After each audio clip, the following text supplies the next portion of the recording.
দর্শক বিট সংলাপে আপনাদের স্বাগত জানাচ্ছি। আমি মিজানুর রহমান। আপনারা দেখছেন নিউজ 24।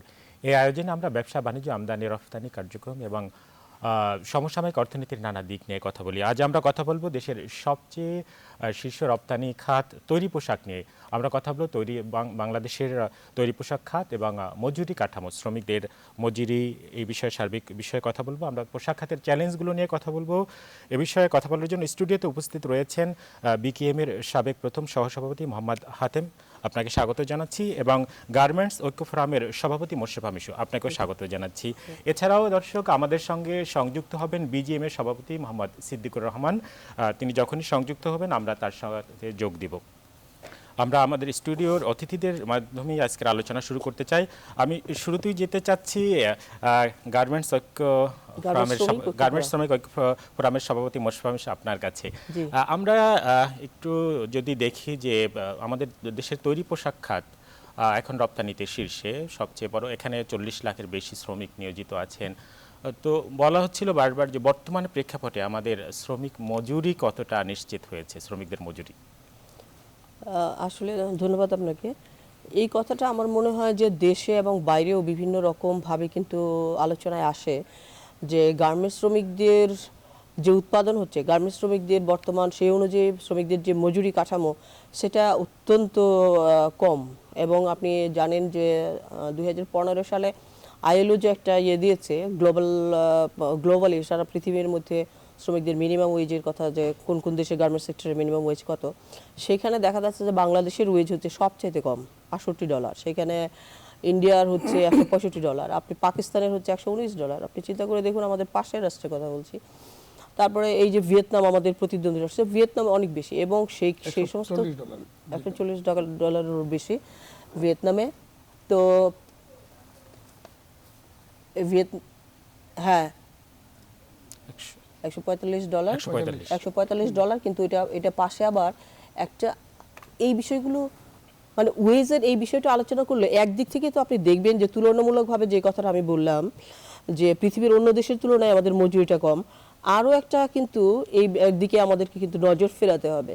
সেইটা হলো যে আপনি দেখবেন যে যেমন ভিয়েতনামে যে $145 যেটা আছে, সেখানে কিন্তু তাদের জন্য ডরমিটরি আছে, শ্রমিকদের কলোনি কিংবা ডরমিটরি আছে, তাদের ট্রান্সপোর্টের ব্যবস্থা আছে, তাদের হেলথ কেয়ারের ব্যবস্থা আছে, এই সমস্ত ব্যাপারগুলো আছে। বাংলাদেশে এখন $68 যে মজুরি পান আমাদের শ্রমিকরা, এর থেকে 70-75% শ্রমিক মজুরি কিন্তু চলে যায় বাড়ি ভাড়াতে। তো আমরা কিন্তু এখনো পর্যন্ত শ্রমিকদের যদি আজকে ধরুন যে এরকম কলোনি কিংবা ডরমিটরি বা আবাসনের একটা ব্যবস্থা থাকতো, তাহলে কিন্তু মজুরি ব্যাপারগুলো এত সিরিয়াসলি কিন্তু আসতো না।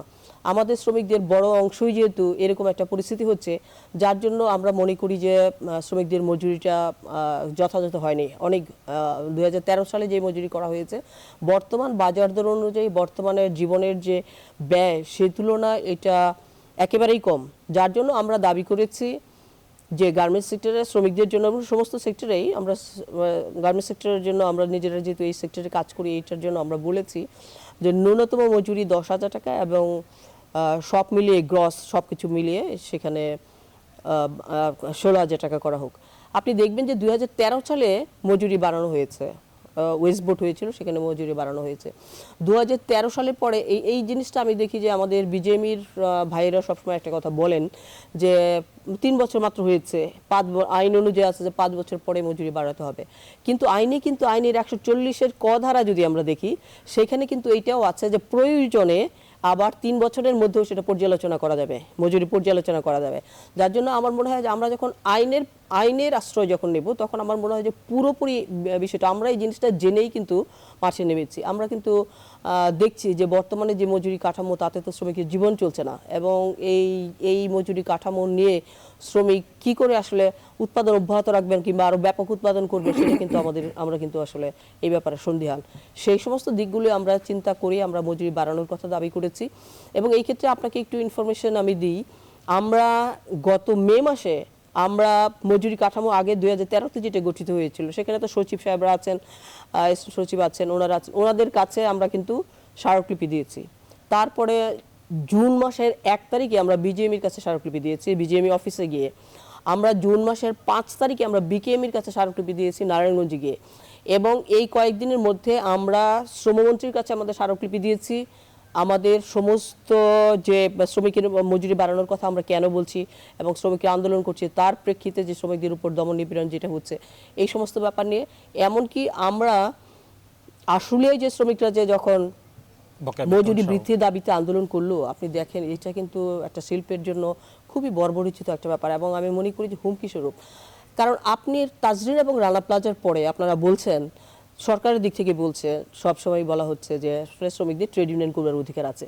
তাহলে আমার প্রশ্ন হচ্ছে যে শ্রমিকদেরকে ট্রেড ইউনিয়ন করবার অধিকার আছে আপনি বলছেন একদিকে, অন্যদিকে শ্রমিকরা মজুরি দ্বারা বাড়ানোর দাবিতে যখন আন্দোলন করছে, সেই জন্য আজকে 1600 শ্রমিককে আপনারা ছাঁটাই করেছেন এবং এখনো পর্যন্ত বিভিন্ন জায়গায় ছাঁটাই করা হচ্ছে। শ্রমিকদের নামে 1974 সনের বিশেষ ক্ষমতা আইনে তাদেরকে গ্রেফতার করা হয়েছে এবং তাদেরকে পুলিশ রিমান্ডে নেওয়া হয়েছে। তারা কি ক্রিমিনাল? তাদেরকে পুলিশ রিমান্ডে কেন নেওয়া হচ্ছে? বিশেষ ক্ষমতা আইনের জন্য তারা তো শুধুমাত্র মজুরিটা দাবি করেছিল, মজুরি বাড়ানোর জন্য দাবি করেছিল, সেই জন্য তাদেরকে বিশেষ ক্ষমতা আইনে নিয়ে এই সমস্ত মামলা দেওয়া হয়েছে। এখনো পর্যন্ত শ্রমিকদের নেতারা এখনো পর্যন্ত জেলে আছেন। এই প্রেক্ষিতে কিন্তু আমরা আসলে যেটা বলতে চাই যে গার্মেন্টস সেক্টরের সামগ্রিক যে পরিবেশ, এই পরিবেশটা আমরা মনে করি যে একটা গণতান্ত্রিক না, অত্যন্ত অমানবিক এবং স্বৈরতান্ত্রিক একটা কিন্তু উৎপাদন ব্যবস্থা। কারণ এই যে যেমন ধরুন যে ট্রেড ইউনিয়ন করবার কথা বলে আমি যে জিনিসটা আগে বললাম, আমি ট্রেড ইউনিয়ন নিয়ে আরো বিস্তারিত আপনার কাছে আসবো। আমি আসলে প্রেক্ষিতে বলছি, ঠিক আছে, সেটা আমরা বলবো। যে আমি মোহাম্মদ হাতিম আপনার কাছে আসতে চাচ্ছি। মোশাররফ মিশু বলছিলেন যে আসলে বাংলাদেশের তৈরি পোশাক খাত যতটা এগিয়েছে কিন্তু শ্রমিকদের অধিকার ততটা প্রতিষ্ঠিত হয়নি, কেন? আপনি পোশাক খাতের সঙ্গে সরাসরি যুক্ত আছেন। ধন্যবাদ। আমি ওনাকে ধন্যবাদ জানাচ্ছি বিষয়গুলি তুলে আনার জন্য, আপনারও আজকে বিষয়টা আলোচনা আনার জন্য ধন্যবাদ জানাচ্ছি। প্রথমে আমি ওনার যে মজুরির বিষয়ে যে কথাটা বলেছেন, এই জায়গায় আমি একটু দ্বিমত পোষণ করব, এইভাবে একটু বিশ্লেষণ, একটু ব্যাখ্যা দিয়ে আমি দ্বিমত পোষণ করব। এরপরে আপনি যেটা বললেন যে শ্রমিকদের অধিকার অর্জিত হয় নাই, এই জায়গাটা তো আমি দ্বিমত পোষণ করব। তো প্রথমে আমি বলি যে উনি যেটা বললেন $68 যেটা মানে ন্যূনতম মজুরি, এইটা আসলে কারা পাচ্ছে এটা দেখতে হবে। বাংলাদেশের মতো ওয়ার্ল্ডের কোনো দেশেই কিন্তু 7টা গ্রেডে মজুরির বিন্যাস নাই। আমাদের আমাদের তো ওয়ার্ল্ডের অন্যান্য দেশের সাথে তাল মিলিয়ে চলতে হবে। আমরা যদি যাই, আমরা একটু ইন্টারাপ্ট করতেছি। আমরা জানি যে গতকাল নির্বাচন কমিশন গঠন হয়েছে বা রাষ্ট্রপতি নতুন নির্বাচন কমিশন গঠন করেছেন। সেখানে একজন নতুন নির্বাচন কমিশনার কথা বলতেছেন। আমরা ছোট্ট একটু সময়, মানে অল্প সময়ের জন্য আমরা একটু সেখানে যাব, লাইভে যাব। দর্শক, আমরা গতকাল নির্বাচন কমিশন গঠন করেছেন রাষ্ট্রপতি। এই মুহূর্তে সে একজন নতুন কমিশনার কথা বলছেন। সেখানে আছেন আমাদের সহকর্মী রামিম হাসান। আমরা সরাসরি সেখানে যাব। ডেভেলপ করতেছে বাংলাদেশে, যে আপনারা জিনিসগুলো এমনভাবে হাইলাইট করতেছেন, ফলে হতেছে মানুষজন সচেতন না হয়ে কোনো উপায় থাকে না, রাজনৈতিক দলগুলোর সচেতন না হয়ে উপায় থাকে না, ফলে এগুলো নিয়ে কথা হতেছে, আলোচনা হতেছে। আমি তো মনে করি কি এবং আলোচনা হলে, কথা হলে পারে এটা আস্তে আস্তে ইমপ্রুভ করবে। আমি কিন্তু এটাকে গতবারের সার্চ কমিটির সিলেকশনের প্রক্রিয়া আর বর্তমানের সার্চ কমিটির প্রক্রিয়াটাকে আমি বলি it's the process of improvement and improved.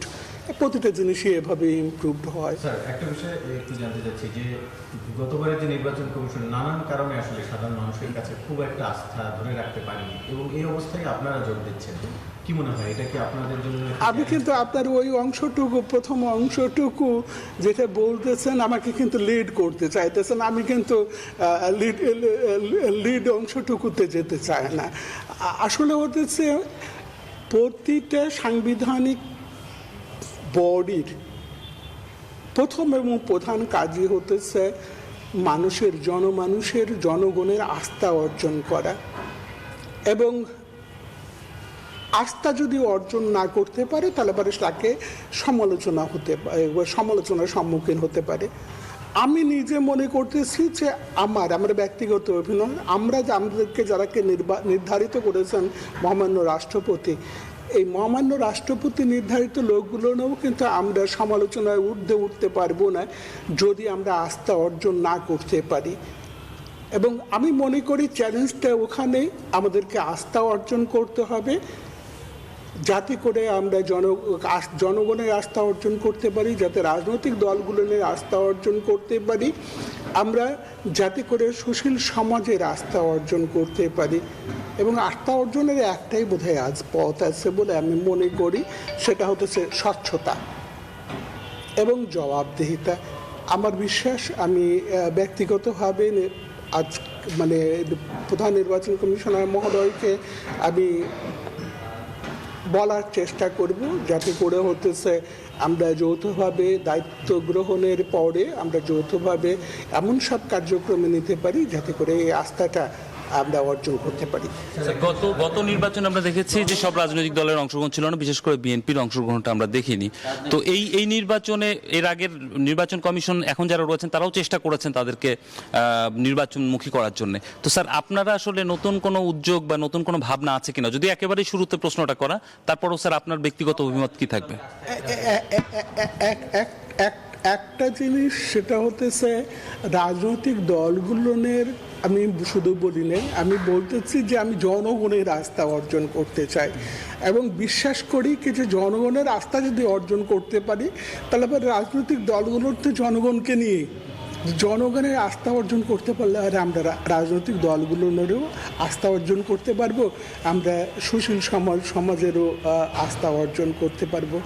আস্থা যদি অর্জন করতে পারি, আমার দৃঢ় বিশ্বাস সকল রাজনৈতিক দলই হতেছে অংশগ্রহণ করার জন্য আগ্রহ পোষণ করবেন। কিন্তু তারপরেও একটা কথা থেকে যায়, আমাদের দেশে কিন্তু রাজনৈতিক দলের সংখ্যা নিবন্ধিত হয়তো বা কম, কিন্তু রাজনৈতিক দলের সংখ্যা কিন্তু কম না। এখন কোনো রাজনৈতিক দল তাদের বিশেষ কোনো কারণে যদি অংশগ্রহণ না করে, তাহলে আসলে নির্বাচন কমিশনের তাকে নিয়ে এনে জোর করে এতে নির্বাচনে অংশগ্রহণ করার কোনো অবকাশ থাকে না। তবে আমরা যেটা করতে পারি, যাতে রাজনৈতিক দলগুলো অংশগ্রহণ করতে পারে বা করার জন্য যে লেভেল প্লেয়িং ফিল্ড, সেটা তৈরি করার জন্য আমরা আমাদের পক্ষ থেকে, আপনারা জানি না, আগের কমিশন একটা কথা বলতেন, হুদা কমিশনের কথা বলতেছি, যেহেতু ওনার সঙ্গে আমরা কাজ করছি, একটা কথা বলতেছি যে আসলে আপনারা নির্বাচন কমিশনকে স্বাধীন বলেন, আসলে পৃথিবীতে কেন কোথাও একেবারে সম্পূর্ণ স্বাধীন বলে কিছু নাই। হয় দেশের আইন আছে, না হলে রাজনৈতিক দেশের আইন আছে, না হলে ধর্মীয় আইন আছে, না হলে প্রকৃতির আইন আছে, বিশ্ব ব্রহ্মাণ্ডের আইন আছে। এই আইনের অধীনেই কিন্তু আমাদেরকে বসবাস করতে হয়।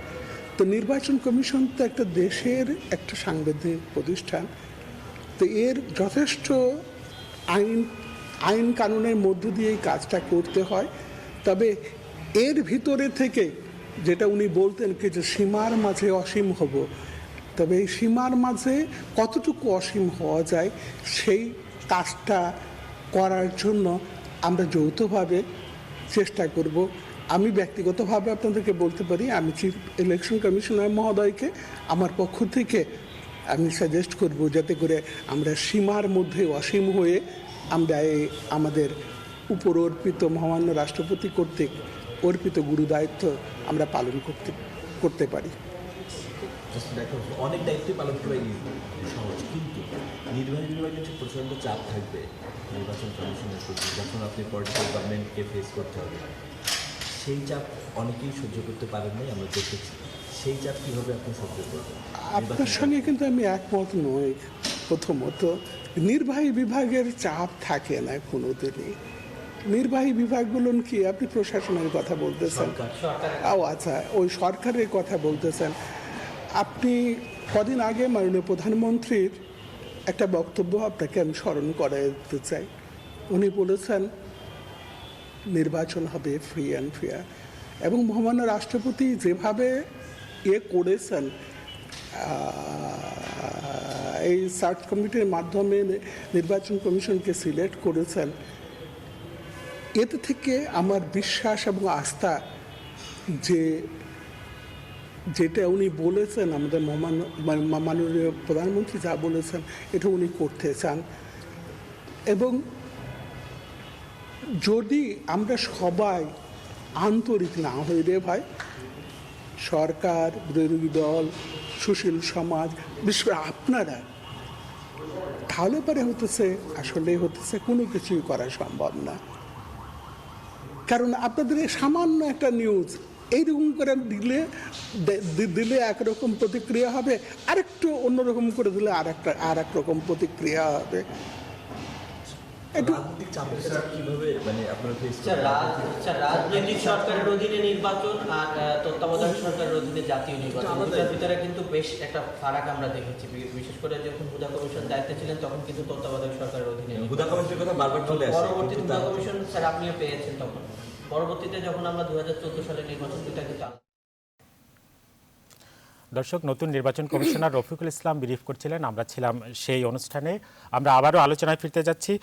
মোহাম্মদ হাজেম, আপনি বলছিলেন। আমি যে জায়গাটা বলছিলাম যে আমি ওনার এই ন্যূনতম মজুরির বিষয়টার সাথে একটু, এটা আসলে আমি দ্বিমত পোষণ করছিলাম। এটা আমাদের জন্য আসলে একটু দুর্ভাগ্যজনক যে আমরা ওই ন্যূনতম মজুরির 7ম গ্রেডটা নিয়ে সবসময় আলোচনা করি। আসলে গ্রেড কিন্তু আমাদের এখানে 7টা। তো আমরা যদি মাঝামাঝি শ্রমিকদের মেশিন অপারেটরের যে 3 নাম্বার গ্রেডটা ধরি, তাহলে 3 নাম্বার গ্রেডে 6,850 টাকা, অর্থাৎ প্রায় $90 উপরে। তো $90 আর এখানে 69 বা $70 যদি আমরা ধরি, একটা মেশিনে এই 2জন ওয়ার্কার, মানে ওইটা 7 নাম্বার গ্রেড যেটা বলা হচ্ছে 68 বা $69, এরা হচ্ছে হেল্পার এবং যারা কোনো কাজ জানে না, কাজ শিখার জন্য আসে, শিক্ষানবিশ বা শিখার জন্য আসে, তারা এখানে বসে ওই যে মেশিন অপারেটর তাকে হেল্প করে, কি করে, সুতাটা কেটে দেয়, মালটা ভাঁজ করে দেয়, এতটুকুই কাজ, কিন্তু অন্য কোনো কাজ নেই। তো এই কাজটা করার জন্য সে ওই টাকাটা পাচ্ছে, আর যে মেশিন অপারেট করছে সে পাচ্ছে $90 উপরে। দুইটা যদি আপনি যোগ করেন তাহলে $160 উপরে। ওয়ার্ল্ডের চায়না ছাড়া আর কোথাও কিন্তু উনি যে ইয়েটা তুলে ধরলেন যে ভিয়েতনামে $145, পাকিস্তানে $119, ইন্ডিয়াতে $75। তো আপনি এবার দেখেন আমরা কিন্তু $160 দিচ্ছি, অর্থাৎ আমরা কিন্তু চায়না ছাড়া ওয়ার্ল্ডের অন্য সব দেশে আমাদের প্রতিনিধি দেশের তুলনায় আমরা কিন্তু কম দিচ্ছি না, বেশি দিচ্ছি। এটা গেল 1 নাম্বার। 2 নাম্বার হচ্ছে যে আপনাকে দেখতে হবে যে এই যে মেশিন অপারেটর আমার এখানে তার যে ইফিসিয়েন্সি লেভেল এটা কোথায়, আর আমার প্রতিদ্বন্দ্বী দেশ ভিয়েতনাম, শ্রীলঙ্কা, পাকিস্তান, ইন্ডিয়া যদি আমরা আমলে নেই তাহলে তাদের এফিসিয়েন্সি লেভেল কত, এই সবগুলি যদি আমরা বিবেচনা করি তাহলে কোনো অবস্থাতেই আমরা এটা বলতে পারবো না যে আমাদের শ্রমিকদের মজুরি কম অন্য দেশের তুলনায়। এটা গেল একটা দিক। 2 নাম্বার দিক হচ্ছে যেটা আপনি বলছেন যে অধিকারের কথা। এই অধিকারের আমি কিন্তু এটা খুব মানে নিশ্চিত করেই বলছি এবং চ্যালেঞ্জ দিয়ে বলছি যে আপনি ওয়ার্ল্ডের কোনো দেশে একটা মেশিনে 2জন অপারেটর পাবেন না, 2জন লোক ওয়ার্কার পাবেন না, যেটা বাংলাদেশে আছে। আচ্ছা, এরপরে যেই কথাটা আসছে যে আপনার অধিকার, এখন অধিকার মানে যদি এই হয় যে ফ্যাক্টরির ভিতরে মিড লেভেল ম্যানেজমেন্টের লোকদেরকে মারধর করবে, মেরে তাকে হাসপাতালে পাঠাবে, এই যদি অধিকার হয় তাহলে আমি জানি না এই অধিকার কি প্রয়োজন আছে কিনা। 2 নম্বর হচ্ছে আমি নিজে ব্যক্তিগতভাবে এই সেক্টরের সাথে দীর্ঘদিন যাবৎ জড়িত, ফ্যাক্টরির একেবারে রুট লেভেল পর্যন্ত জড়িত, এবং আমি সবসময় বলি যেমন আমি আমার যে ওই এলাকায় যে বিসিক শিল্পনগরীতে ওখানে আমি বিসিক শিল্প মালিক সমিতিরও প্রেসিডেন্ট, এবং আমি সেখানে বলা আছে, সমস্ত শ্রমিক নেতাদেরও বলা আছে যে আমার এখানে আপনাদের কারো কখনোই আসার দরকার হবে না। আপনাদের কাছে যদি কোথাও কখনো কমপ্লেন যায় কোনো ফ্যাক্টরির এই শ্রমিকদের ন্যায্য পাওনা বা এটা বঞ্চিত করেছে, আমাকে জানাবেন, অবশ্যই আমি সেটা সমাধান দেওয়ার চেষ্টা করব। যদি আমি না পারি তাহলে বিকিএমই যাবেন বা অন্য ব্যবস্থা নেবেন। কিন্তু আমি যেমন মালিকদের গার্জিয়ান, শ্রমিকদেরও গার্জিয়ান, এবং আমি শ্রমিকদের সাথে সরাসরি আমি বিষয়গুলি হ্যান্ডেল করি। কোথাও আমি কখনো দেখি নাই যে শ্রমিকদেরকে যেটা বলা হচ্ছে যে অধিকার, কি ধরনের অধিকার দিলে তারা আর অধিকারী হবে, এটা আমার কাছে বোধগম্য নয়। আমি দীর্ঘদিন যাবত এই শ্রমিক অসন্তোষগুলি মিটাবার জন্য রুট লেভেলে আমি কাজ করি, শ্রমিকদের সাথে আমি নিজে কথা বলি, তার যে কোনো সময় যে কোনো শ্রমিক আমার কাছে সরাসরি যাওয়ার অধিকার আছে এবং যায় আমার কাছে। সুতরাং এই অধিকারের প্রশ্নটা কোন জায়গায়, কোন পর্বে, কোন জায়গায় গিয়ে কতটুকু দিলে অধিকার হবে, এই জিনিসটা আমাদের কিন্তু বুঝতে একটু সময় লাগবে। আর আমরা কিন্তু বাংলাদেশ, আপনি জানেন, ফার্স্ট জেনারেশন, যদিও অনেক দিন হয়েছে, বাট আমরা কিন্তু চেষ্টা করছি যে আমরা এই বিষয়গুলি, ওনারা যে বিষয়গুলি তুলে ধরেন, আপনি দেখেন যে আজ থেকে যদি 10 বছর আগের কথা চিন্তা করি, ওনারা কিন্তু কখনো আমাদের সাথে বসার সুযোগ পান নাই বা আমরা একসাথে একত্রে বসি নাই। গত 10 বছরে কিন্তু এই জায়গাটা অনেক ডেভেলপ হয়েছে। আমরা প্রতিনিয়ত ওনাদের সাথে বসছি, ওনাদের শীর্ষস্থানীয় শ্রমিক নেতৃবৃন্দের সাথে বসে আমরা সরকার সহ বসে আমরা আলোচনা করে যেখানে যেখানে মানে আমাদেরও তো কিছু বোঝার ভুল থাকতে পারে, আমরা যখন বুঝি যে হ্যাঁ এই জায়গাটাতে আরও ডেভেলপ করা দরকার, আমরা কিন্তু সেখানে করছি। আমরা যদি একটু বিজিএম এর সভাপতির বক্তব্য শুনে আসি, শুনে আসেন, আমি আপনার কাছ থেকে আবারও যাব। আমাদের সঙ্গে দর্শক, আমাদের সঙ্গে যুক্ত আছেন বিজিএম এর সভাপতি মোহাম্মদ সিদ্দিকুর রহমান। সিদ্দিকুর রহমান, আপনাকে স্বাগত জানাচ্ছি। আপনি হয়তো শুনছিলেন দুজন অতিথির কথা এখানে, যারা গার্মেন্টস শ্রমিক ঐক্য ফোরামের সভাপতি মোশাররফা মিশু বলছিলেন যে বাংলাদেশের এখনো শ্রম মজুরি সর্বনিম্ন, যেটা মোহাম্মদ হাতিম বলছিলেন না। তো বিজিএম এর সভাপতি হিসেবে আপনি কি বলবেন, বাংলাদেশের শ্রম মজুরি কতটা যৌক্তিক পর্যায়ে আছে, আপনার কাছে জানতে চাই।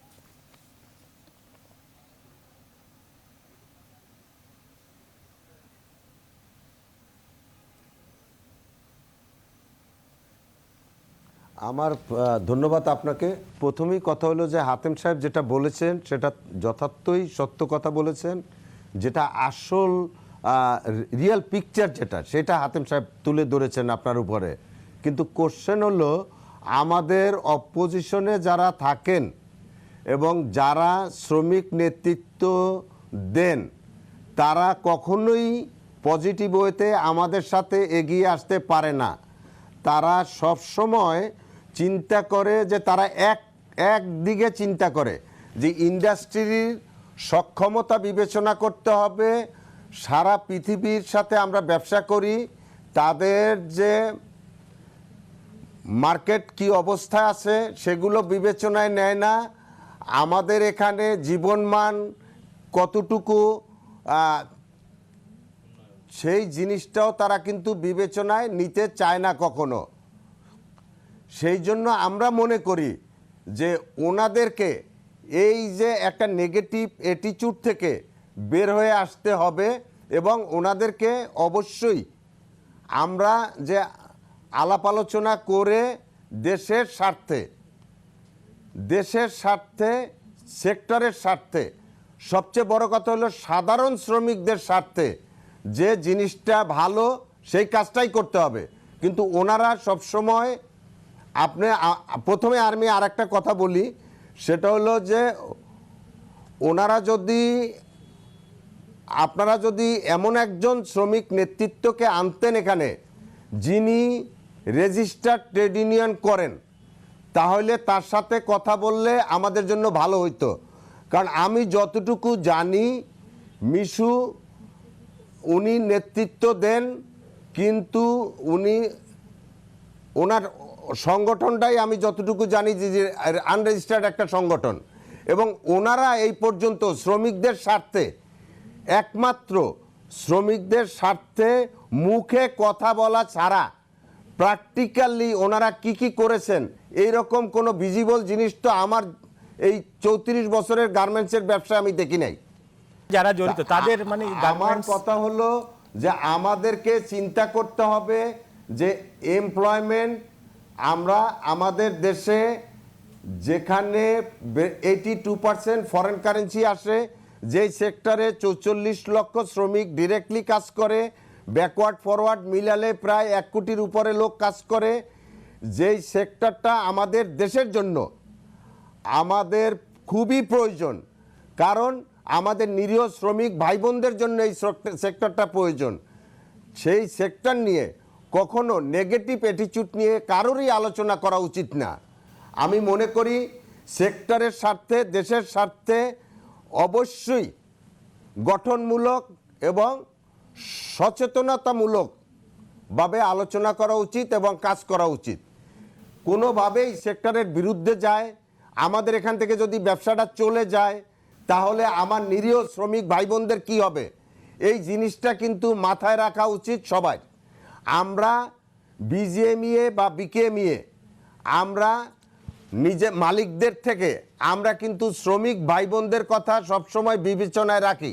তার কারণ হলো আমরা যে আজকে $12,000 থেকে আজকে এই 35 বছরে $28 বিলিয়ন এক্সপোর্ট করছি, এটার পিছনে কিন্তু আমাদের এই শ্রমিক ভাই বোনদের অবদান অনেক বেশি। এই শ্রমিক ভাই বোনদের অবদানের কথা কিন্তু আমরা সবসময় মনে রাখি, এবং আমরা বিজিএমইএ বিকেএমইএ আরবিট্রেশন সেলের মাধ্যমে সব সময় শ্রমিক ভাই বোনদের স্বার্থ রক্ষার জন্য কাজ করে থাকি। কিন্তু আমার মনে হয় ওনারা যখন যখন দেখেন যে কোথাও কোনো রকমের অরাজকতা সৃষ্টি হয়েছে তখনই ওনারা ঝাঁপায়ে পড়েন, কিন্তু সেই অরাজকতাটা ঠিক করার জন্য বা আগে তাদেরকে বোঝানোর জন্য কোন জায়গায় গিয়ে কাজ করেছেন এরকম একটা উদাহরণ ওনারা দেখ। কিন্তু আমরা সব সময় বিজেপি বিকেমিয়ে শ্রমিকদের পাশে থেকে শ্রমিকদের স্বার্থ রক্ষার জন্য সবসময় কাজ করে যাই। তাহলে ওনারা নেতৃত্ব দাবি করেন শ্রমিকদের, কিন্তু শ্রমিকদের স্বার্থ রক্ষা কোথায় করেন সেই জিনিসটা কিন্তু আমার জানা নাই। সিদ্দিকুর রহমান, আমরা শ্রমিকদের নিয়ে যারা যেসব সংগঠন কাজ করে তাদের কি দায়িত্ব, তারা কি করছে, এই বিষয়গুলো নিয়ে আমরা আলোচনা করব। আমরা বিশ সংলাপের এই পর্যায়ে একটা ছোট্ট বিরতিতে যেতে যাচ্ছি। দর্শক, আমরা আবারও ফিরবো এবং সিদ্দিকুর রহমানের কাছ থেকে আরও জানাবো। আমি এসে বিরতিতে এসে আবার সংযুক্ত হই। দর্শক, আমরা একটা ছোট্ট বিরতিতে যাচ্ছি, আমাদের সঙ্গেই থাকুন।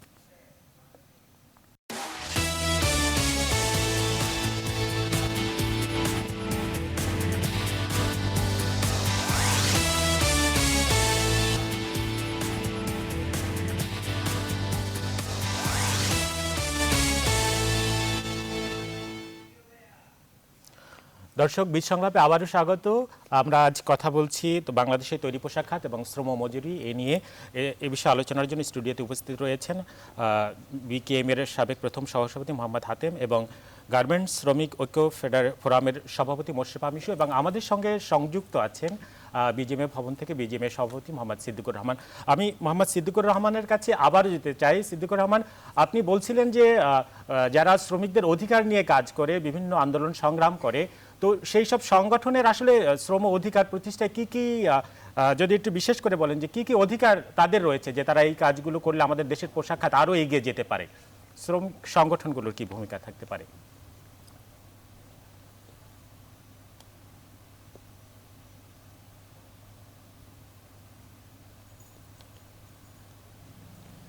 শোনেন, সংগঠনের থেকে সবচেয়ে বড় ভূমিকা হল শ্রমিকদের জন্য যে ফ্যাক্টরি মালিকের এটা ব্যবসা, সেই ব্যবসার মূল যে আমাদের যে ব্যবসার সাথে মূল যারা জড়িত তারা হলো আমাদের শ্রমিক ভাই বোনরা। মেশিনের পিছনে যারা থাকে তারাই হলো আমাদের মূল চাবিকাঠি। তাহলে তাদের স্বার্থ রক্ষার জন্য আমরা নিজেরাই তো কাজ করি। সেখানে শ্রমিক সংগঠনগুলো বাইরে থেকে কাজ করেন। আপনাকে একটা উদাহরণ দেই, আশুলিয়ায় যখন প্রবলেম শুরু হলো একটা ফ্যাক্টরিতে, তখন তারা গিয়া কেন এই প্রবলেমটা সলভ করলো না? শ্রম প্রতিমন্ত্রী চেষ্টা করলেন, সলভ হইল না। 3 জন মন্ত্রী এলাকায় গিয়ে এমপি সহ চেষ্টা করলো, সলভ হইল না। তারপরে শাহজাহান খান সাহেবের বাসায় মাননীয় মন্ত্রী তোফায়েল আহমদ সহ, হোম মিনিস্টার সহ, ওখানে 4 জন মন্ত্রীর সামনে সবাই অঙ্গীকার করলো যে পরের দিন থেকে কাজ করবে, কিন্তু আমরা 9 দিন প্রোডাকশন লস করলাম। লস করার পরে যখন আমরা ফ্যাক্টরি বন্ধ করে দিলাম, তার 2 দিনের মাথায় দেখা গেল সাধারণ শ্রমিকরা আমাদের মিড লেভেলের লোকদের সাথে যোগাযোগ শুরু করলো এবং তারা বলতে চাইলো যে স্যার, আমরা এর সাথে জড়িত ছিলাম না, আমাদেরকে বাইরের থেকে প্রেশার দিয়ে তারপরে কাজ বন্ধ করিয়েছে, আমরা কাজ করতে চাই, ফ্যাক্টরি খুলে দেন। আমরা 5 দিনের মাথায় ফ্যাক্টরি খুলে দিলাম। খুলে দেওয়ার পরের দিন দেখা গেল 95% শ্রমিক উপস্থিত। 95% শ্রমিক উপস্থিত মানে হইল, এবং তার আরও 2 দিনের মধ্যে দেখা গেল 100% শ্রমিক কাজ করতেছে এবং এখনও কিন্তু কাজ করে যাচ্ছে। তাইলে দেখা গেল যে সাধারণ শ্রমিকরা এইসবের মধ্যে কখনো ইনভলভ থাকে না। তাদের প্রয়োজন হইল যে কথা বলে তাদেরকে আমরা চাকরিতে নিলাম, সেই জিনিসটা আমরা ফুলফিল করি কি না। 100% তাদের বেতনটা যে শ্রম আইনে আছে যে 7 কর্মদিবসে দিতে হবে, আমরা সেটা দিচ্ছি কিনা, এবং তাদের যে ফ্যাসিলিটিসগুলা সেগুলো আমরা দিচ্ছি কিনা। এই জিনিসগুলা যখন তারা পেয়ে যায়, তখন তারা কখনো তাদের কর্মসংস্থানের জন্য তারা এই এই প্লেসের মধ্যে কখনো কোনো রকমের অনৈতিক কোনো কাজ করে না। এটা বাহির থেকে সবসময় ইন্ধন দিয়ে তারপরে করানো হয়। তাইলে এই 9 দিন যে আমরা চেষ্টা করলাম, তখন এই ওনারা কোথায় ছিলেন? এই শ্রমিক নেতৃবৃন্দ কেন তাদেরকে দিয়ে কাজ করাইতে পারলো না? আমার কোশ্চেন এইটা ওনাদের কাছে। আমি যে কথাটা বলতেছিলাম যে ওই যে ন্যূনতম মজুরির যেই জায়গাটা উনি যেটা বললেন যে 3 বছরের মাথায় আবারও রিভিউ করতে পারে ইচ্ছা করলে। হ্যাঁ, ইচ্ছা করলে পারে। সরকার কিন্তু 2003 পর্যন্ত 10 এবং 3-এ এই 2 বছরে 219% কিন্তু বাড়িয়েছে তখন। এরপরেও বলা হয়েছে যে প্রতি বছর 5% করে বাড়বে। তো 5% কিন্তু এরপরের প্রতি বছর কিন্তু বেড়েছে, অর্থাৎ এরপরে যদি আমি 3 বছর ধরি, 3 বছরে কিন্তু 3-15% কিন্তু বেড়েছে প্রত্যেকের। এবং আপনি দেখেন যে ইনফ্লেশন রেটটা কত সরকার বাংলাদেশে বর্তমানে, যে দ্রব্যমূল্যের যে ঊর্ধ্বগতির যে ইনফ্লেশন রেট, সেখানে কিন্তু 5%-এর বেশি না। সরকার কিন্তু এখানে মানে কৃতিত্বের দাবিদার যে সরকার ওই জায়গাটাকে কন্ট্রোল করে রেখেছে। এবং 5% ইনফ্লেশন রাখার পরে আবার আমরা যদি প্রতি বছর 5% শ্রমিকদের বেতন বাড়িয়ে থাকি, যেটা বাড়ানো হয়েছে অ্যাজ পার ডিক্লারেশন, তারপরে তাহলে কেন আবারও 3 বছর পরে পুনর্বিবেচনা করতে হবে, যেখানে 5 বছর পরে আবারও ওয়েজ বোর্ড গঠন করার একটা ডিক্লারেশন রয়েছে। হ্যাঁ, 2018-তে। হ্যাঁ, 18-তে। এরপরও আমরা মনে করি যে হ্যাঁ, ওনারা দাবি করতেই পারে, বাট সেই দাবিটা হবে একটা সিস্টেমেটিক ওয়েতে। ওনারা সরকারের কাছে বলেছেন, দিয়েছেন, এইগুলি না ওনারা সরকারের সাথে বসবেন, আমাদের সাথে বিজিএমির সাথে বসবেন। আমরা বসে সেখানে আলোচনা করে যদি মনে করি যে হ্যাঁ আবারও বাড়াবার প্রয়োজন আছে, তাহলে অবশ্যই আমরা বাড়াবার জন্য আমরাও সরকারকে, দেখেন 2013 সালে যখন বাড়ানো হয়েছিল, এই বিকিমি থেকে কিন্তু মাননীয় প্রধানমন্ত্রীকে এবং সরকারকে বলা হয়েছিল যে ঠিক আছে আবারও একটা বৃদ্ধি দেওয়া হোক। আমরা কিন্তু একমত হয়েছিলাম তখন। আমার কথা হচ্ছে সেই জায়গাটাতে আন্দোলন করে ফ্যাক্টরি বন্ধ রেখে এইটা করা, আমি কোনোভাবে এটাকে মানে সুষ্ঠু গণতান্ত্রিক বা ফ্যাক্টরির ডেভেলপমেন্টের ক্ষেত্রে আমি মনে করি এটা অন্তরা। এবং আমি খুব মানে নিশ্চিত করে বলতে পারি, চ্যালেঞ্জ দিয়ে বলতে পারি যে বর্তমানে বাংলাদেশে যত জায়গায় শ্রমিক অসন্তোষ ছোটোখাটো কিছু হয়ে থাকে বা দেখবেন, সবগুলিতেই আইন অমান্য করে শ্রমিকরা এবং শ্রমিক নেতৃবৃন্দ, যারা ওই যে সিদ্দিক ভাই যেটা বললেন যে পিছন থেকে যারা প্ররোচিত করে থাকে, তারাই কিন্তু শ্রমিকদেরকে আইন অমান্য করতে বাধ্য করা হয়। অর্থাৎ আশুলিয়াতে যে ঘটনাটা ঘটানো হইলো, এটা কিন্তু শ্রম আইন বিরোধী। আপনি কিন্তু হুট করে কোনো ফ্যাক্টরি এইভাবে বন্ধ করে দিতে পারেন না, কাজ বন্ধ করে দিতে পারেন না। 5% 10% শ্রমিক গিয়া বাকি 90% শ্রমিককে হুমকি দামকি দিয়া ফ্যাক্টরি বন্ধ করে দিবেন, কাজ বন্ধ করে দিবেন, এটা কিন্তু কোনো আইনের সুষ্ঠু ধারা হতে পারে না। যার কারণে সরকার বাধ্য হয়ে সেখানে উনি যেটা অ্যারেস্টের কথা বলেছেন, সুনির্দিষ্ট অভিযোগের ভিত্তিতেই নিশ্চয়ই সরকার সেটা করেছেন, এই ব্যাপারে আমরা কোনো কথা বলতে চাই না। আর এরপরে যেটা ওই যে অধিকারের যে প্রশ্নটা আপনি দেখেন, আমি তো মনে করি যে বাংলাদেশের শ্রমিকরা এখন যথেষ্টভাবে তাদের অধিকার ইমপ্লিমেন্ট করছেন এবং কোথাও এমন কোনো সমস্যা আমি মনে করি না আছে যে শ্রমিকদের অধিকার খর্ব হচ্ছে।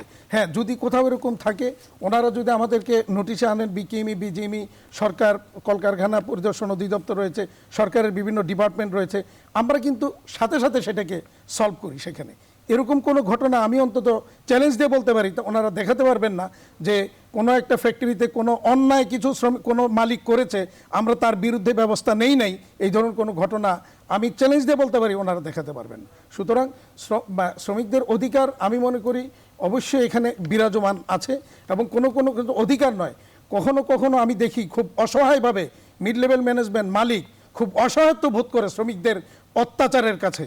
এই ধরনের বহু নজির যদি আপনারা চান, আমি কিন্তু একটা করে উদাহরণ দিয়ে আমি দিতে পারবো, এই ধরনের বহু ঘটনা রয়েছে। আমি সিদ্দিকুর রহমান আবার আমাদের সঙ্গে আরও একটু বিষয় হয়তো সংযুক্ত করতে চান, এরপর আমি মোশাররফ হোসেন আপনার কাছে আসবো। সিদ্দিকুর রহমান, আপনি কিছু সংযুক্ত করতে চেয়েছিলেন না এই বিষয়ে, কি বলছেন?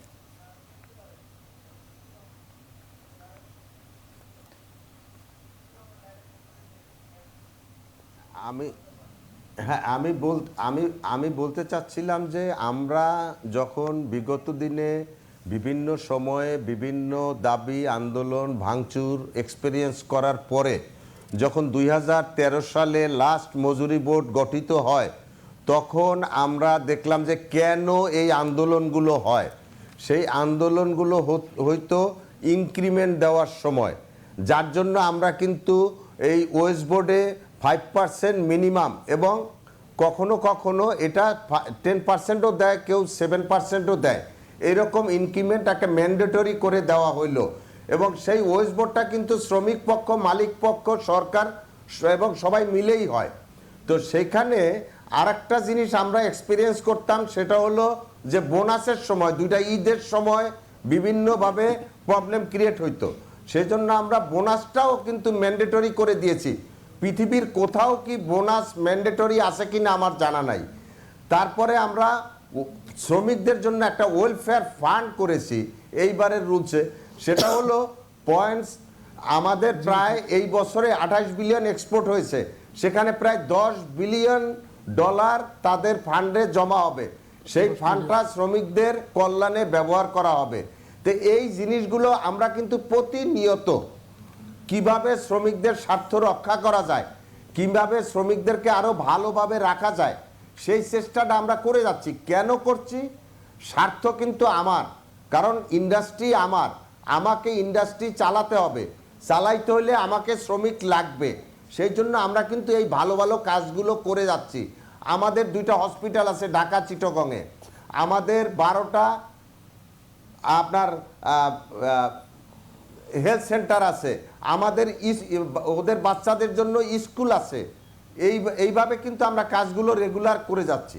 সিদ্দিকুর রহমান, আপনি আমাদের সঙ্গেই থাকুন। আমরা একটু মোশাররফ হোসেন আপনার কাছে যেতে চাচ্ছি, যে বলা হচ্ছিল যে শ্রমিকদের অধিকার নিয়ে কাজ করা সংগঠনগুলো আসলে এই যে বিভিন্ন সময় শ্রমিক অসন্তোষ দেখা যায়, যে সেই ক্ষেত্রে আপনারা কি ভূমিকা রাখেন বা যে অভিযোগটা তোলা হচ্ছে? জি, আমাকে একটু সময় দিবেন। আমি এখানে দুইজন কথা বলেছেন, বিজেএমির সভাপতি সাহেব কথা বলেছেন, তারপরে বিকেএমির সাবেক সহসভাপতি সাহেব কথা বলেছেন। তো এইটা নিয়ে আমি একটু বলতে পারি। প্রথমে আমি জনাব হাতিম আলী সাহেবের কথার প্রেক্ষিতে একটা কথা বলি। উনি বললেন যে শ্রমিকরা আন্দোলন করছে, শ্রমিকদের অধিকারের কথা বলছে, কিন্তু তারা ম্যানেজমেন্টকে মেরে করে এরকমভাবে তো কোনো হতে পারে না। এটা সিদ্দিকুর রহমান সাহেব এরকম একটা কথা বলতে থাকলেন।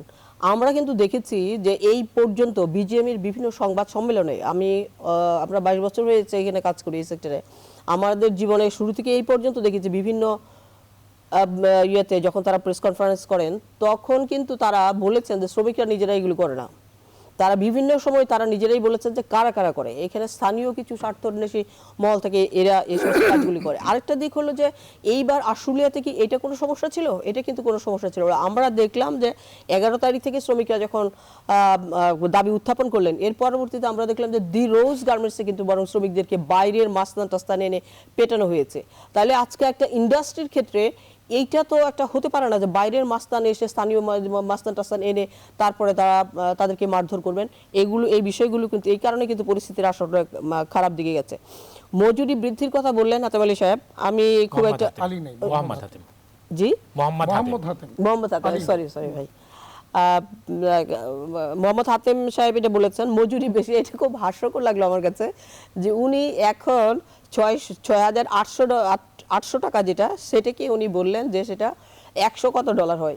এই হিসাব আপনি কোথায় পেলেন? আমি তো আসলে বুঝতে পারছি না। না, এটা আপনি যে বুঝিয়েছেন সেটা তো হলো না। আরেকটা হলো যে আপনি বলছেন যে সেই তুলনায় বাংলাদেশের মজুরি অনেক বেশি। আইএলও পর্যন্ত এই কথাগুলি বলছে, পৃথিবীর বিভিন্ন রিসার্চ অর্গানাইজেশন এই কথাগুলো বলছে, বাংলাদেশে বিভিন্ন রিসার্চ অর্গানাইজেশন এই কথাগুলো বলছে, পলিটিক্যাল পার্টিগুলো, শ্রমিক সংগঠনগুলো সবাই বলছে। আমরা একটা জিনিস দেখি যে শ্রমিকদের এই যে বিজেএমি সভাপতি যে কথা বললেন, উনি প্রথমেই বললেন যে এরকম নেতিবাচকভাবে দেখা হয়। তাহলে আপনি ইন্ডাস্ট্রির ক্ষেত্রে 2টা পক্ষ, মালিক এবং শ্রমিক পক্ষ, সরকার আছে, মালিক এবং শ্রমিক পক্ষ, আপনি শ্রমিক পক্ষকে টলারেটই করতে পারেন না। শ্রমিক সংগঠনের পক্ষ থেকে আমরা যখন কথা বলি তখন সাথে সাথে আপনারা বলবেন যে এটা হচ্ছে নেতিবাচক কথা। এটা কি এই দেশকে কি আমরা ভালোবাসি না? আপনি শুধুমাত্র আপনার প্রফিট বাড়ানোর জন্য আপনি কাজ করেন, আর আমরা যারা রাজনৈতিক কর্মী, আমাদের জীবনের 16 বছর বয়স থেকে আমরা এই দেশে গণতন্ত্র প্রতিষ্ঠার জন্য লড়াই করছি। গার্মেন্টস শ্রমিক ঐক্য ফোরামের আমি থেকে শুরু করে আমাদের সহকর্মী যারা, তারা ঢাকা বিশ্ববিদ্যালয় থেকে পড়াশোনা করেছেন, সেই সামরিক শাসন বিরোধী আন্দোলনে তারা কাজ করেছেন, বাংলাদেশে একটি মুক্তিযুদ্ধের চেতনা, একটি গণতান্ত্রিক ধর্মনিরপেক্ষ একটা রাষ্ট্র প্রতিষ্ঠার জন্য তারা কাজ করছেন। আমি আসছি যার জন্য বাংলাদেশে যতটুকুন গণতন্ত্র আছে সেখানে কিন্তু আমাদের শ্রম, ঘাম, রক্ত আছে। বাংলাদেশে যতটুকুন অসাম্প্রদায়িকতা আছে সেখানে কিন্তু আমাদের অবদান আছে। ওনাদের কি অবদান আছে সেটা জানি না, ওনারা মুনাফা বাড়িয়েছে। যখন শ্রমিক অসন্তোষটা দেখা দেয় তখন মানে আপনাদের এই কথাগুলো তো বলা দরকার। জি, আমি এই জন্য আমার মনে হয় যে এই বিষয়গুলো আমাদেরকে দেখা দরকার। আরেকটা হচ্ছে যে আন্দোলন যখন হয়, যখন শ্রমিকরা যখন আন্দোলন করে, এটা তো সারা পৃথিবীব্যাপী এবং বাংলাদেশের কনস্টিটিউশনে আছে, বাংলাদেশের সংবিধান তাকে সেই অবস্থা দিয়েছে যে সে তার বেতনের জন্য, বেতন বাড়ানোর জন্য তার নিজের যে সমস্ত অধিকারগুলো আছে, শ্রম আইনে, কারখানা আইনে, যে সমস্ত আইএলও কনভেনশনে যে সমস্ত ধারাগুলো আছে, সেগুলো নিয়ে তারা আন্দোলন করতে পারবে। তাহলে এই কথাটা বললেই সিদ্দিকুর রহমান সাহেব আরেকটা কথা বলেছেন যে আমাদের রেজিস্ট্রেশন নাই। আমি যদি প্রশ্ন করি, এই রেজিস্ট্রেশন আপনারা যে কটা সংগঠনের রেজিস্ট্রেশন করার কথা বলেন, এখানে কি এরা কি অ্যাক্টিভলি কাজ করতে পারছে? বিভিন্ন জায়গায় আপনারা দেখবেন যে নিউজে গত কয়েকদিন আগে একটা নিউজ হয়েছে, সেখানে তারা বলছে যে পরিষ্কার করে এখানে যে কটা ইউনিয়নের নামে যেগুলো বলা হচ্ছে সেগুলো অধিকাংশই হচ্ছে মানে মিনিংলেস, রিমেইনস মিনিংলেস। এখানে তারা কোনো অ্যাক্টিভ না। তো যার জন্য এই কথাগুলো আমার মনে হয় যে এগুলো বিজেপি যদি বিবেচনা না নেয় তাহলে কিন্তু সংকটটা কিন্তু বাড়তেই থাকবে। আমি শুরু থেকেই দেখেছি এই পর্যন্ত একটা সংকট আমি দেখতে পাই, সেটা হচ্ছে যে মালিকরা এই দীর্ঘ বছর, প্রায় 40 বছর হয়ে যাচ্ছে, উনি 35 বললেন, যাই হোক 35 বছর যদি হয়, এখনো পর্যন্ত ওনারা ফার্স্ট জেনারেশনে রয়ে গেছেন এবং এখনো পর্যন্ত তাদের এই দৃষ্টিভঙ্গির কোনো পরিবর্তন হলো না যে শ্রমিক পক্ষকে ওনারা টলারেট করতে পারেন না। রেজিস্ট্রেশন আমরা অনেকবার দিয়েছি, কিন্তু আমাদেরকে সরকারের পক্ষ থেকে এবং মালিকদের বিভিন্ন বিরোধিতার কারণে তারা আমরা রেজিস্ট্রেশন নিতে পারিনি। এইটা একটা কথা বলি, রাষ্ট্র পলিসি। আরেকটা কথা আমরা একটা বিরতি যে শেষ এই কথাটা শুনি, ছোট্ট একটা বিরতিতে যাই। দর্শক, বীজ সংলাপে এই পর্যায়ে আমরা ছোট্ট একটা বিরতিতে যাচ্ছি, আমাদের সঙ্গেই থাকুন।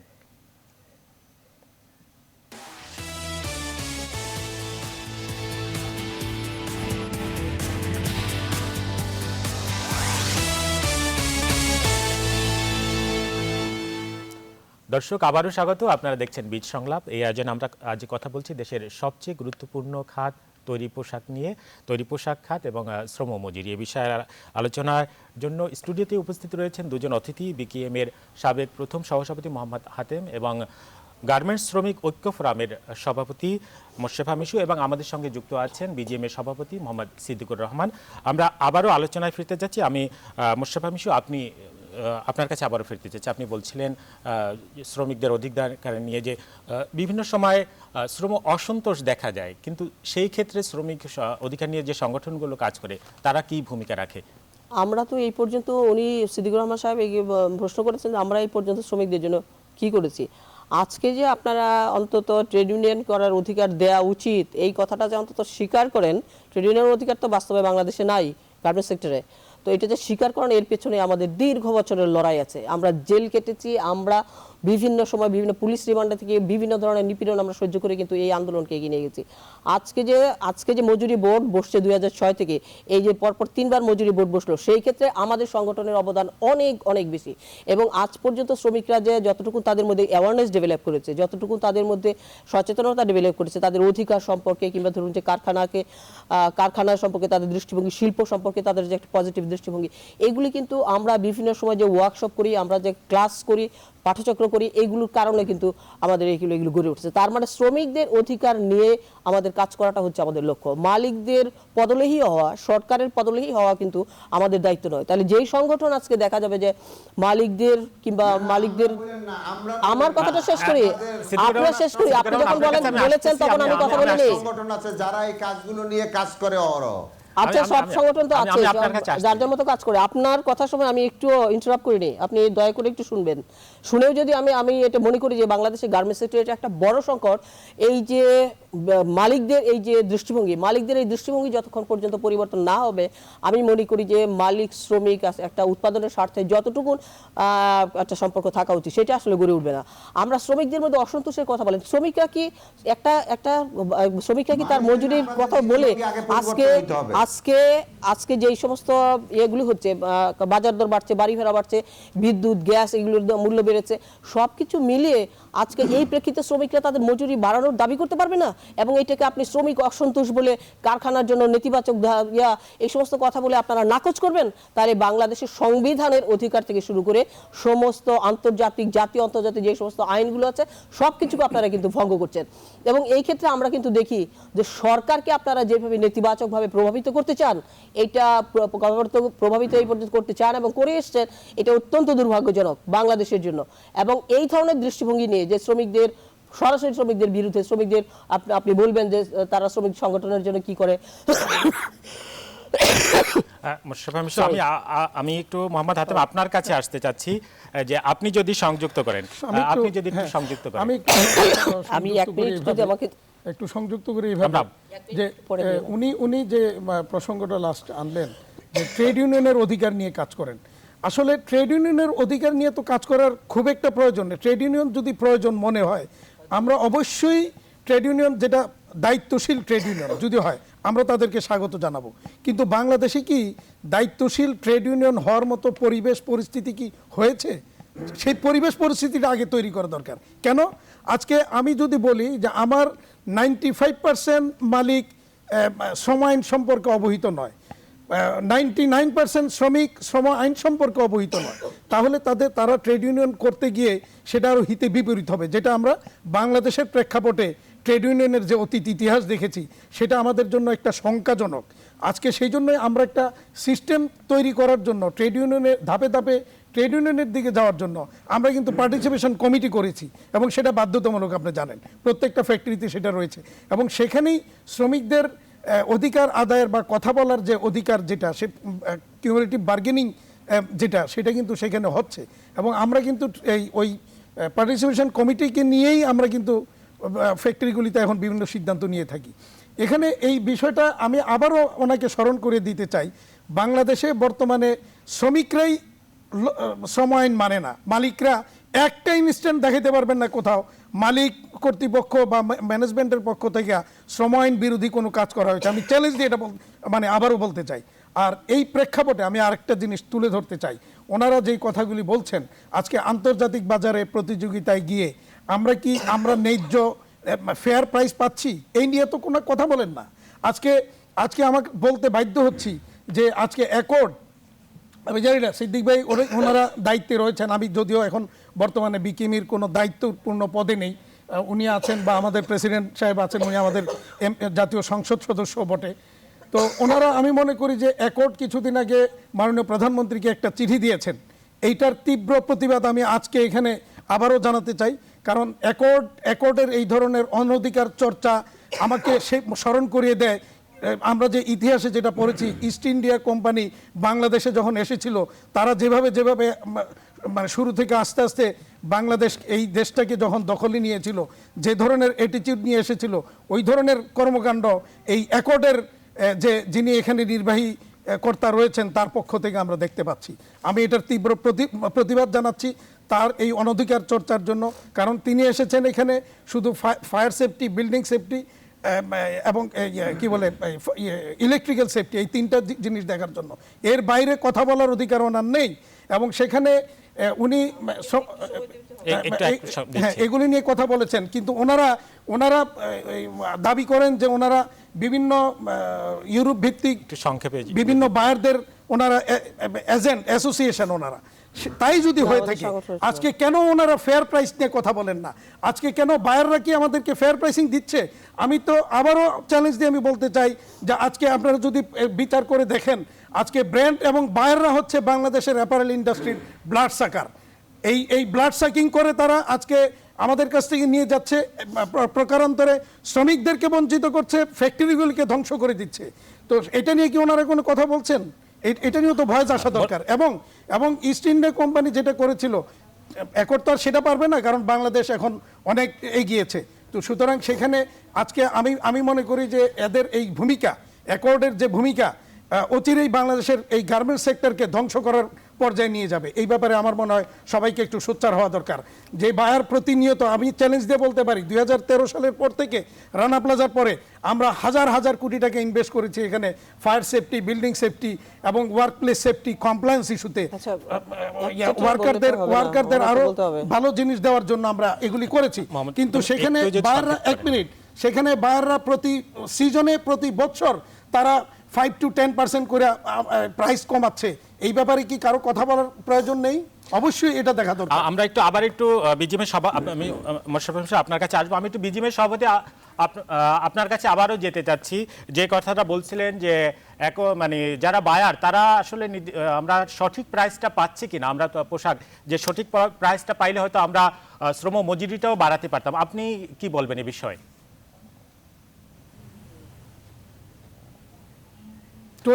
একটু সংক্ষেপে বলবেন, আমরা একেবারে অনুষ্ঠানের শেষ পর্যায়ে। গত 3 বছরে 25% তারা কমিয়েছে। না, আমার কথা হলো যে এটা একটা ব্যবসা, ইন্টারন্যাশনাল ব্যবসা, মার্কেটের উপরে সবসময় চিন্তা করতে হবে। মার্কেটের না, আমাদের প্রাইস কমেছে আমেরিকার মার্কেটে প্রায় 40%, এবং ইন্টারন্যাশনাল মার্কেটে আমাদের অ্যাপারেল ডিমান্ড গত বছর প্রায় 7.5% কমেছে। এই বছরও কিন্তু অলরেডি 5%-এর মতো কমেছে। যদি ডিমান্ড কমে যায় তখন প্রাইস তো অবশ্যই আমরা কিন্তু সবচেয়ে কম প্রাইসে কাজ করতে বাধ্য হই। তার কারণ হলো আমাদের কোর র মেটেরিয়াল নাই, আমাদের একটা ডিপ সি পোর্ট নাই, আমাদের বিভিন্ন রকমের সমস্যা আছে। সেই সমস্যাকে চ্যালেঞ্জ হিসাবে গ্রহণ করে কিন্তু আমরা আজকে সেকেন্ড লার্জেস্ট এক্সপোর্টার হিসাবে আমাদেরকে আত্মপ্রকাশ করতে পেরেছি, এবং সেইখানে কিন্তু সবচেয়ে বেশি অবদান আমাদের শ্রমিক ভাই বোনদের। সে কথা আমরা কখনো অস্বীকার করি না। আমার কথা হলো আশুলিয়ার কথা মিশু আপা বলেছেন, কিন্তু মিশু যখন এই অনন্ত গার্মেন্টসে একটা প্রবলেম হয়েছিল, ওনাকে বলার পরে সিদ্দিকুর রহমান অনেক ধন্যবাদ। আজকে আমাদের এখনই শেষ করতে হচ্ছে আমাদের বীজ সংলাপের আজকে আমি আর সময় দিতে পারছি না, আজকে আর পারছি না। আমি আধ মিনিটে একটা কথা বলি। আচ্ছা, একেবারে সংক্ষেপে যদি বলেন, একেবারে সংক্ষেপে। উনি হাতেম সাহেব যে কথাটা বলেছেন, আপনি দেখবেন যে শ্রমিকদের ট্রেড ইউনিয়ন করবার দরকার কি। আমি পরিষ্কার করে বলি যে সংবিধান শ্রমিকদেরকে ট্রেড ইউনিয়ন করার অধিকার দিয়েছে, এবং কারখানা আপনি তো বলেছেন যে শ্রমিকদের ট্রেড ইউনিয়ন করবার অধিকার, শ্রমিকদের ট্রেড ইউনিয়ন করবার দরকার কি। তাহলে এই ধরনের দৃষ্টিভঙ্গি মোশরেফা মিশু এবং মোহাম্মদ হাতেম এবং সিদ্দিকুর রহমান, আপনাদের তিনজনকে অসংখ্য ধন্যবাদ। দর্শক, বীজ সংলাপের আজকের আয়োজন এ পর্যন্তই। আগামী কাল আবারও দেখাবে অন্য কোনো বিষয় নিয়ে। সে পর্যন্ত আমাদের সাথেই থাকুন।